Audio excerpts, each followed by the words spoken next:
Hello, everybody, and welcome back to the Patriots Real Time Podcast. I'm your host, Theodes, now joined alongside Austin Ray, as always. And today we are going to be doing a full Patriots breakdown. We're going to be talking about every single player the Patriots drafted, plus some interesting UDFAs that they signed. So before we get into that, Austin, how you doing today?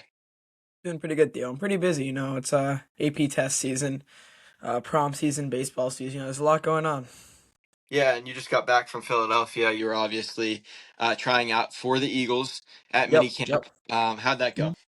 Good. I could have performed better. I tried out slot receiver. I was burning. Cooper DeJean. Nothing crazy. It's just Yeah, just I this they offered me 45 over 2 years. I said million or no. I 1,000? said no. No, Okay. million. I said no. Yeah, and you joined us back on the podcast, so Yeah, yeah. grateful for that. But the Patriots drafted 9 players. Austin was not one of them. And we're gonna start talking about it. So, Austin, overall, what would you grade this draft, or what are your thoughts on this draft? So people, pretty much everyone, minus a couple Instagram reels that I saw by people who I've never heard before, were complaining how this draft doesn't really have too many prospects. No one really crazy that really would make a giant impact, especially in the later rounds. But I'm honestly pretty happy with this draft. I feel like the Patriots, we got what we needed. I don't think we, overspended. I think I don't really know. Overspended is not the right word, but I just Overdraft. don't. Yeah, I just think we did what we had to do. We didn't go too crazy. I'm content. Yeah, I agree with that. I think that some of the Patriots picks were, what would you say, like big swings? They took some big swings on some players. Yeah, I like But that. yeah, there wasn't really many great players in this draft, like you said earlier. It was kind of as Evan Lazar said, get on base kind of draft more than a hit home runs draft. Like I would say the 2024 draft was really good with Drake May, Caleb Williams, Jaden Hmm. Daniels, Blake Neighbors, Brian Thomas, all those guys, Jared Verse also. This draft, you had some high end talent. You had Arvell Reese, Caleb Downs Caleb of the world. Lomu. Caleb, yeah. No. Spencer Fanu, the other tackle from Utah. Some of the guys with some high end talent, but really wasn't great. Mansour Delane, the best corner in this draft, also a good player. But let's just get right into it, Austin. What were your thoughts on Caleb Lomu? The Patriots traded up with the Bills. They gave up a 4th round pick and I think a 6th to get up 3 spots to pick 28 to take the Utah Utes offensive tackle Caleb Lomu. So I don't think either of us were expecting them to trade up at all, especially for Caleb Mhm. Lomu. Um, I'm happy with it. It was I was in the shower and I walked out. I'm like, oh, it's pick 28. I'm gonna go. I got to go get ready for the Patriots coming up. 2 picks. It says Patriots are on the clock. That was a giant shock to me. But I think that we saw last year that we still have plenty of holes in this offensive line. I think that trying with Caleb Lomu and trying, just create a young offensive line around Will Campbell, Jared Wilson, Caleb Lomu. I I'm I don't really know how to say it, but I think that he is a good pick, but an aggressive pick. I don't know the way to describe it, but good but aggressive pick. Like it could work out horribly, or he could become an All Pro. Yeah. Yeah, high ceiling, low floor kind of guy. Mhm. But yeah, I watched Lomu like on Twitter because nobody besides like Credential Media has college football film. So when I did my scouting on X or Twitter, whatever you call it, I Lomu was my least favorite of the top tackles. There's just something funky about his game. When I was Something watching what? him, something funky. Oh, okay. I misheard you. I'm sorry.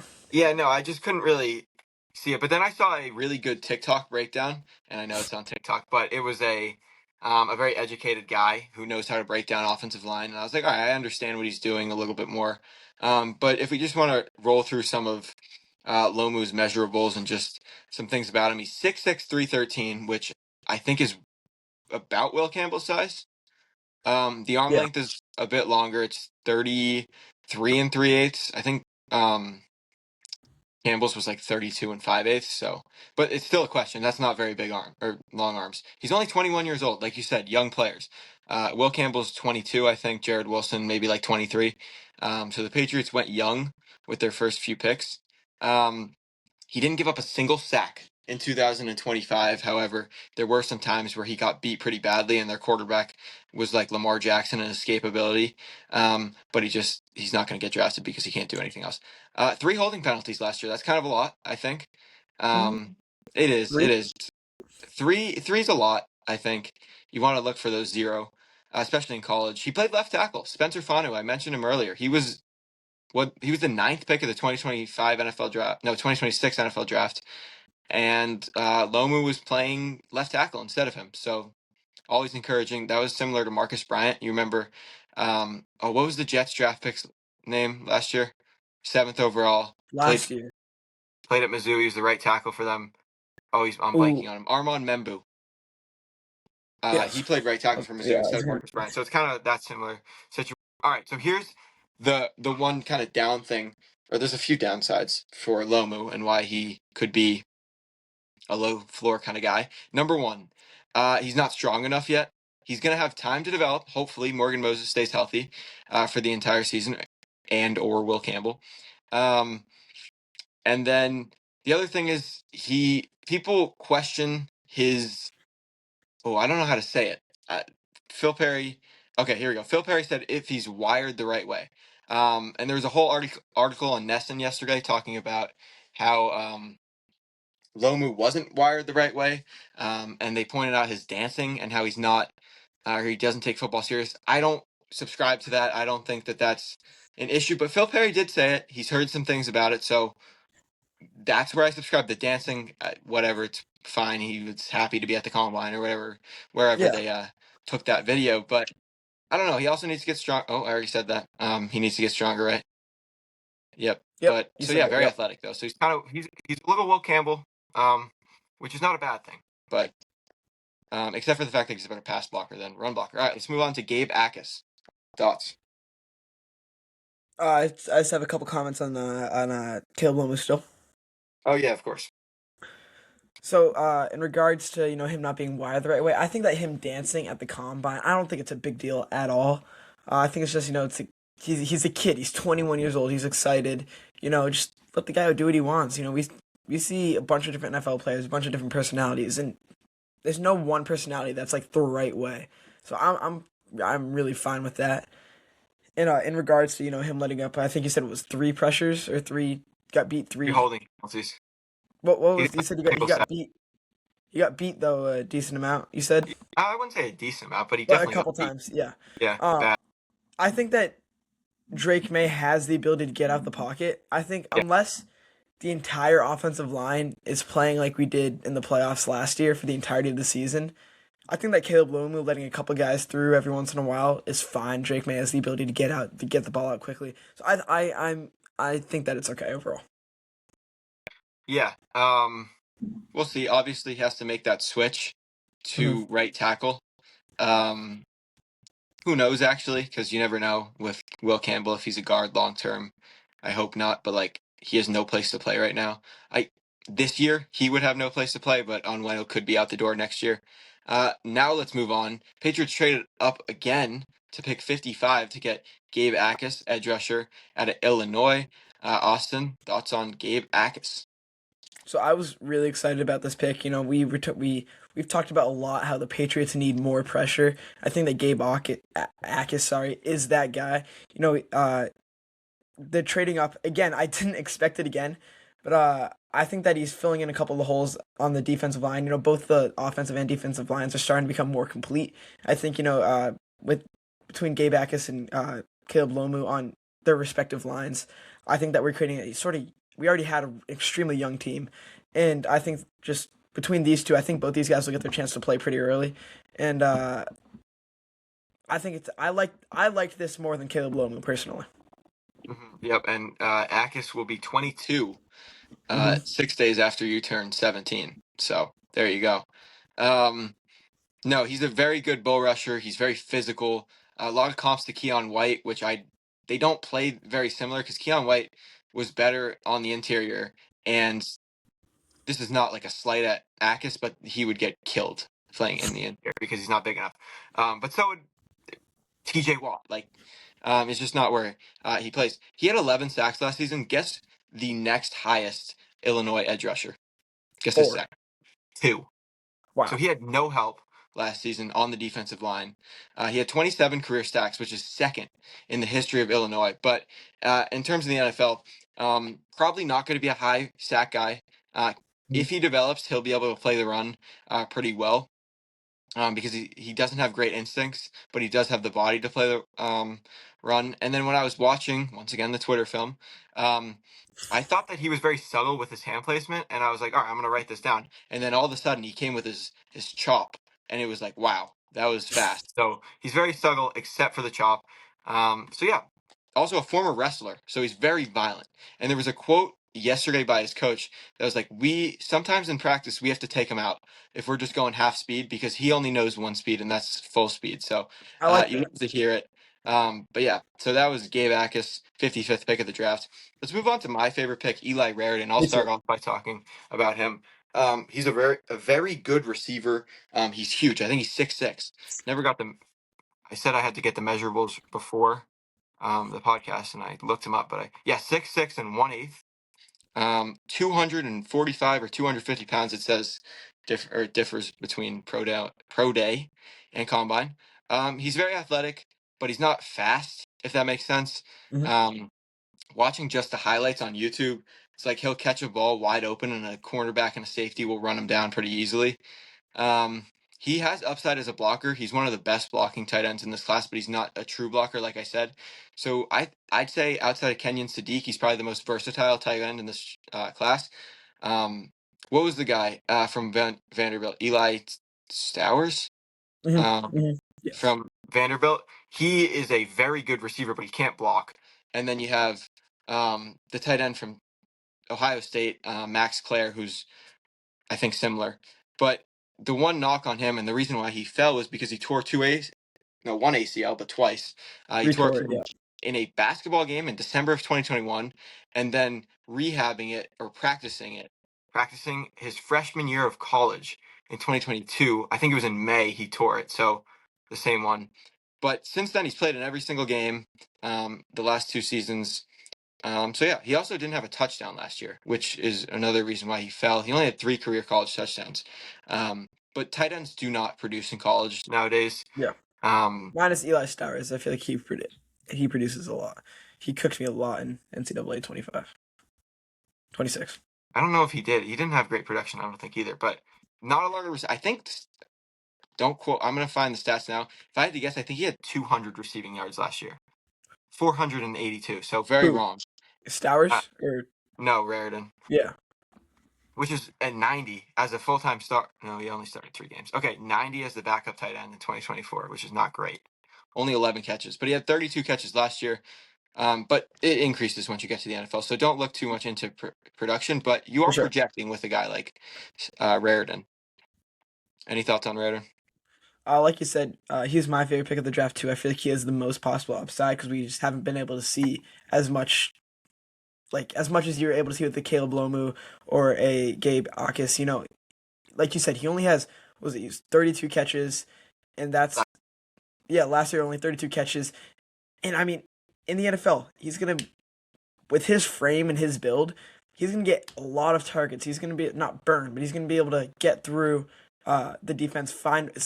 He's gonna be able to play, in my opinion, sort of like a Hunter Henry. Sort Yeah, of just I was watching it. Nobody's ever comped him to Hunter Henry, but he kind of reminds me of Hunter Henry. yeah. Like I mean, I feel like he's gonna be that guy that you can just like always check down to. Get like 5-6 yards.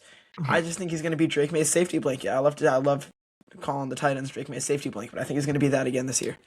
And not only can be a safety blanket, but he had like 18 or 15 yards a catch last season. I wonder if I can actually find that. So he's a real legit, 15 yards per catch last year. He's a Yeah. legitimate deep threat, which pairs nicely with Drake May. All right, let's get to Karan Prunty, cornerback, Wake Forest. This is Carlton Davis, but not as good. Same size, pretty much. He's gonna Alex Barth. I was listening to a clip that he said he's gonna be a special teams demon. So you love to hear it. And he probably is not going to play corner this year at all if he makes the team, which is he definitely could get cut. Wasn't in the Beast. You know what the Beast is, Austin? No. The Beast is the most comprehensive draft guide in the world, and every single player that was drafted was in the Beast. Not every player had a write up. Prunty did not have a write up, or Prunty did not have a write up, which is not great. All UDFAs are in there, and even guys that didn't even get picked up by a team for a tryout are in there. It's insane. It's by Dan Brugler for The Athletic, but usually has a very comprehensive. Like, let's read Eli Raridan's one because I have it pulled up. Um, it has the craziest things. Elijah Eli Raridan, the oldest of 4 children in his family, was born in Mason City, Iowa, with his parents Scott Jr. and Jenna. His father played tight end at Notre Dame and often and transition. So Prunty didn't have a write up. Anyways, good size, like I said, and I have some stats too. I forgot about this, but he got 44% of catches. He had 45 targets against him, and you can do the math for the catches. I can't do the math for It's that. like 20s. It's low 20s. Yeah, low 20. I was going to say 22. He had, I don't know if this is 2 touchdowns let up or 2 touchdowns that he had. Bad on me. And 1 interception last year. Yeah. I mean, I would say he is one of the 2 that I know very little about. Yeah. Like when I say very little, I mean very, very little. Based off what you said, I would put him in a, I mean, Matthew Slater type role on punt defense, Yeah, possibly, we'll see. or the We'll same see. sort of Yeah, what's some like kickoff player. I don't know if kickoff. he's Yeah. going to be a gunner. Just with how big he is. I don't think he's the fastest guy. Mm. 4 penalties last year. Fine. Not great. So he's literally Carlton Davis. Yeah. But yeah, all right. We can move off him. This to me was the worst pick of the draft that the Patriots had. A severe reach that he probably wasn't going to get drafted.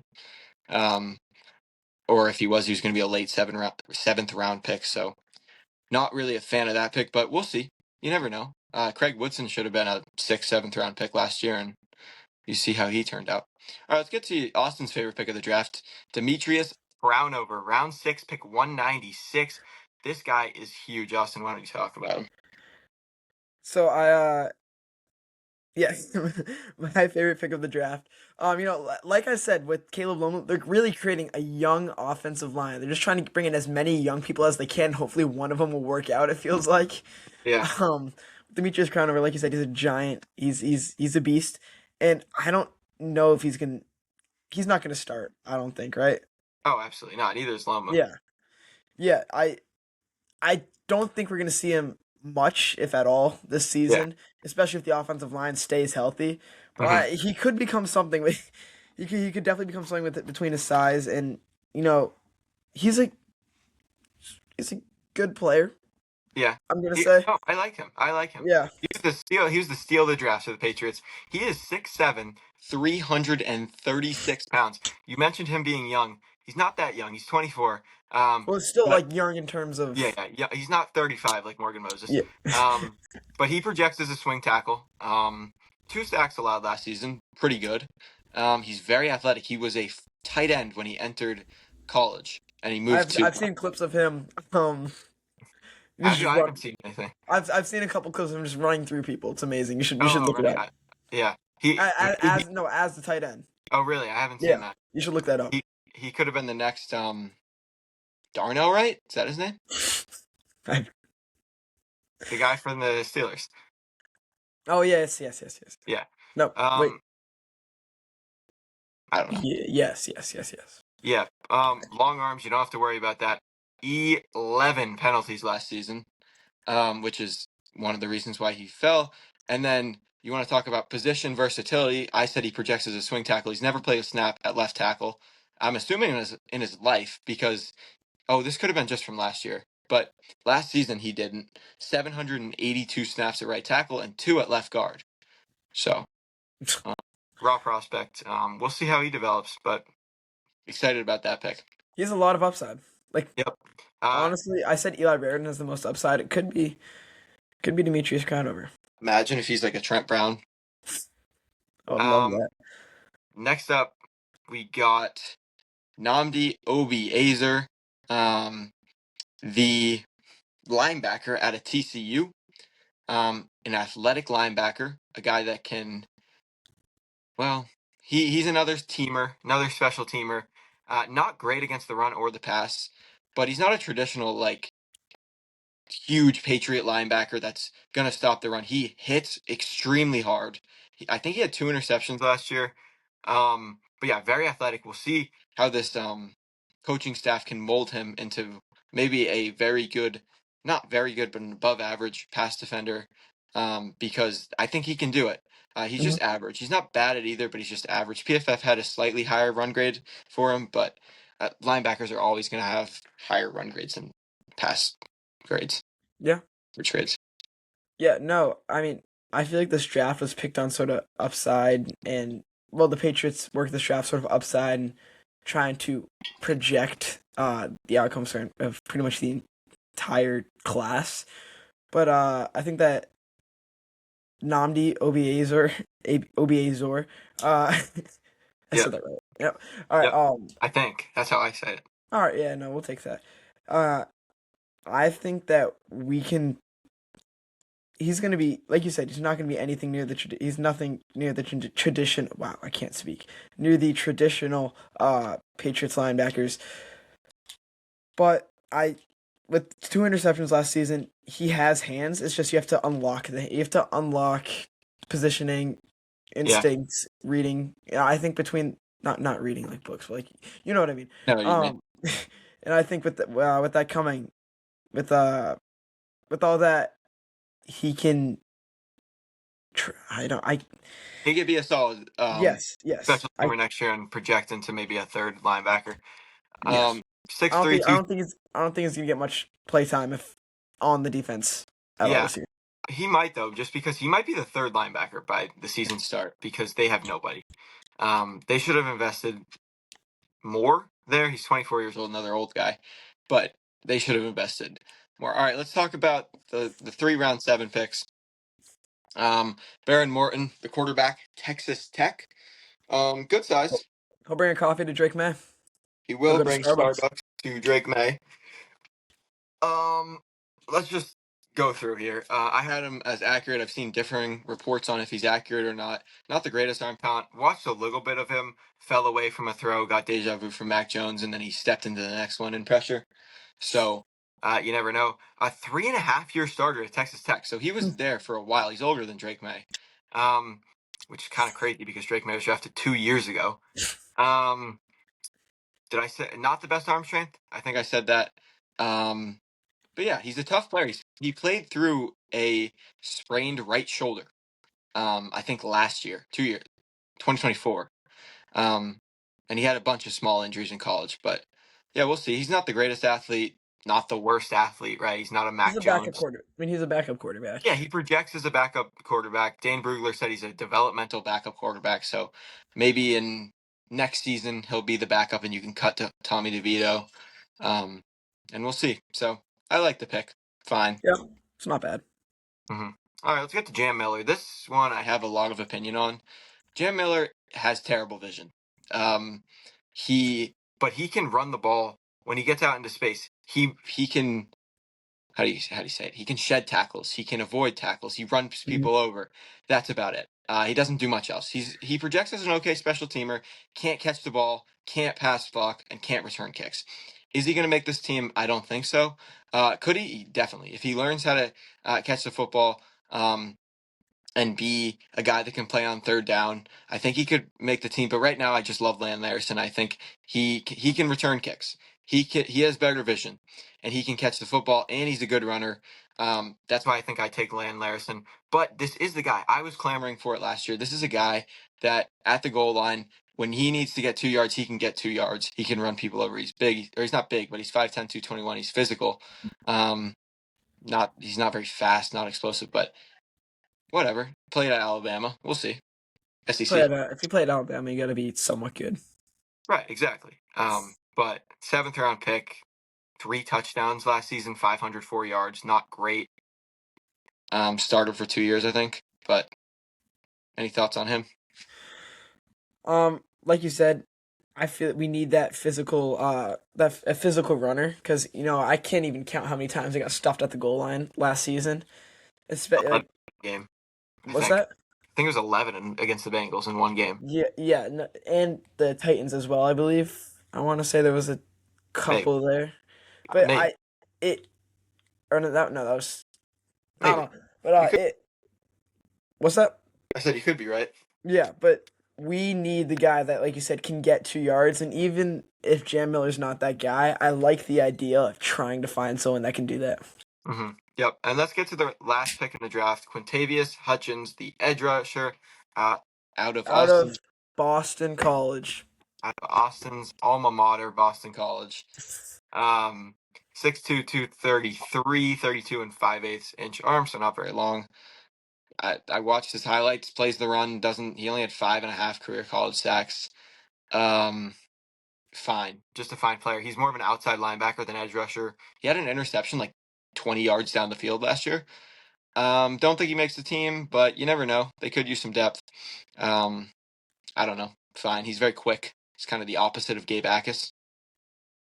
I can see him possibly transitioning to a linebacker, just not like a full linebacker, but seeing a little bit of action there. Yeah, we'll see. I mean, he didn't look very. He actually is athletic, but compared to the guys chasing him down, he didn't look athletic. But yeah, so that's pretty much it for the draft. Um, I want to talk about some UDFA's because I like UDFA's. Also, he's Caleb on Chase on 4 offside penalties last season. Caleb on Chase on. So I got a long list of UDFA's. I only have one sentence, not even a sentence, one phrase for every UDFA. I'll talk through a few of them. You can, I don't know. What do you want to do for this? You want to like you can also give a quick comment on what you think about my description. Okay. Let's start. Running back at a UCF, Miles Montgomery, elusive, quick back. Travion Henderson. Sure, with less speed. Wide receiver Kyle Dixon, Culver Stockton. I got a little bit more on him. He is 6'2". He is very fast. And the only highlights he has is on his own huddle page. Nothing else. Because he played at Culver Stockton. But this is a guy that could make the team. Javon Baker. Mm-hmm. Javon I'll give Baker's pla- I'll give six. player comps. I'll give Okay, player comps. okay, player comps. All right. Nick DeGennaro. I love this guy. JMU. This guy is fast. Outside receiver. The one problem? Last year was his 6th year of college football. Uh, Xavier Legette. Xavier Legret. Not very fast. Wait. What? You cut out before you said the. How tall is he? Not that tall. Oh, not Xavier Legette. Yeah, Xavier Worthy, sure. Yeah. Who you meant? Go with that. I thought you said like 6'2", like. No, that was the other guy. Oh. Xavier Legette could have actually been that. Another receiver, Cameron Dorner from North Texas. Shifty wide receiver with strong hands, but he's very slow. Xavier Legette. Sure. Not that tall either. Tight end, Tanner Arkin. I got my own player comp for this one out of Illinois. Very good blocker. Taylor Kyles said he is Michael Humanauanui. Austin, do you know who Michael Humanauanui is? No. He was a blocking tight end for the 2014 Patriots, wore number 47, and he's the Who Man. All right, next up we got defensive tackle David Blay from Miami. Penetrating nose tackle, not a Kairos Tonga because he's not like a space eater, but he's more of a guy that will be able to generate pressure. Not a Karashnanga. There you go. Khalil Jacobs, the latest of the additions. Future special teamer linebacker. There's a perfect comp for this. He's a tweener, plays kind of linebacker or safety. Can you get the comp? Oh wait, I thought you were gonna say the comp. Plays what? He's a linebacker, but he can also play. He's kind of a safety, kind of a linebacker. The Patriots just cut his comp. Cut his comp. Comparison. Player comp. Who'd the Patriots cut? Well, then I would tell you who it is. Wait, trying Mark Mapu. That was a while ago. They cut him like not that long ago. Could have sworn him. Yeah. All right. Next up, we got a few more. Offensive guard Jacob Rizzi, Harvard, very versatile player.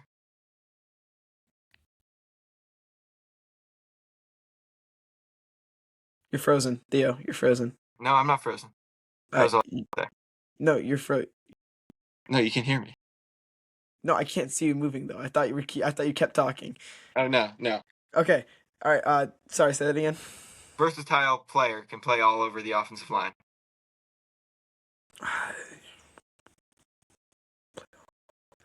I guess Will Campbell play Ben a Brown. couple. I got Ben Brown. Okay. Offensive guard John Darius Morgan, went to UAB. Hmm. Bigger guard, 6'4". I have no player comp for this. And he has a good base and he's strong. Let's go Elijah Vera Tucker. All right, last Sure. guy, Channing, Canada, TCU, speedy slot corner. Come on. Speedy We met slot corner. we met him last What? year. We met this player comp. Who did we meet? Okay. Speedy slot corner. Well, he's not Speedy, the guy that we met, Uh, but he's a the slot guy that corner. the guy that we met is not Speedy. No, we actually met him. We were with him for a good hour. What? Who were we with for an hour? He tore his ACL before the season. Oh, Marcellus Dial Jr. Yep, and that's that for that. All right, we went through the draft. It's pretty much all we got. But I do want to ask a question that I asked you earlier. Mhm. If you could have one guy from days 1 and 2, and then another guy from day 3, pan out. The guy from day 3, he's a 10, maybe 7-year starter. Let's think of an example. What would be a good example? Never going to be an All-Pro. Maybe like a prime Trey Flowers, but you get that for 5 to 7 years I like with a that. little less production. And then the guy on day 1 and 2, All-Pro, maybe 1 year, Pro Bowler, 2 or 3 years. Another really good starter, top 10 at his position for the next 10 years. Who do you want that guy to be on for day 1 and 2 and then day 3? So when you asked this, I initially thought Gabe Akis because I would love a strong edge rusher that we can rely on for multiple years. That's top of his class. Mhm. But I'm gonna say Eli Raridan. Because how amazing would it be to have just to throw out an amazing tight end, to have a Gronk back on your team, a guy Mhm. that can get down the field, the guy that you can rely on to score touchdowns, the guy that you can rely on to make big plays. I think that would be amazing, and I think that I would love if Eli Raridan does pan out to be that way. Because then you also just say you have another Hunter Henry, at tight end number 2, Mhm. you're set up for a great offense right there. Yeah, I think Eli Raridan's ceiling would be George Kittle. Yeah, yeah. So that would be awesome to have George Kittle on your team. So I'm going to go with the same thing. Let's go day 3. Who do you got? Demetrius Crownover. Yeah, I mean, could be Yeah. you're starting. Well, I guess honestly, where would he play? Because Lomu ideally is playing right tackle and Campbell's playing left tackle. Well, saying after he, progresses, say Yeah. 2 years down the line, a spot opens up. Don't know how, don't know why. He just becomes that guy, and he's not that guy, but he becomes that guy in the Patriots organization that you can continuously rely on. Maybe make a Pro Bowl 1 year, 2 years. Just be that guy that you can rely on without having to worry about Drake May having to run for his life. Yep. And for me, it's Nnamdi Obiezer. Just imagine if you can get a nice linebacker play alongside Robert Spillane and then have another guy play alongside him. Guy hopefully can make plays on the football. Again, he's not going to be an all-pro or pro bowler. He's just going to be a good starter. Yeah.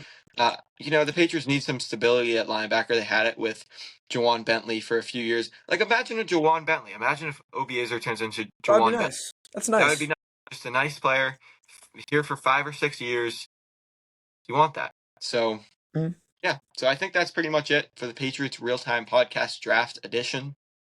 We will be back probably with a training camp preview. It's probably the next time we will be back. So maybe a special podcast on June 1st. Maybe. Oh, yes. I forgot about that one.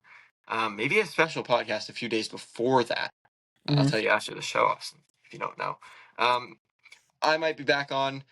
We might be back on with some guest podcasts throughout the summer, but definitely before training camp and definitely after they trade for AJ Brown. So that'll do it. shout out Cyrus Jones, and congratulations on being welcome to the Patriots 3 Hall of Fame later today.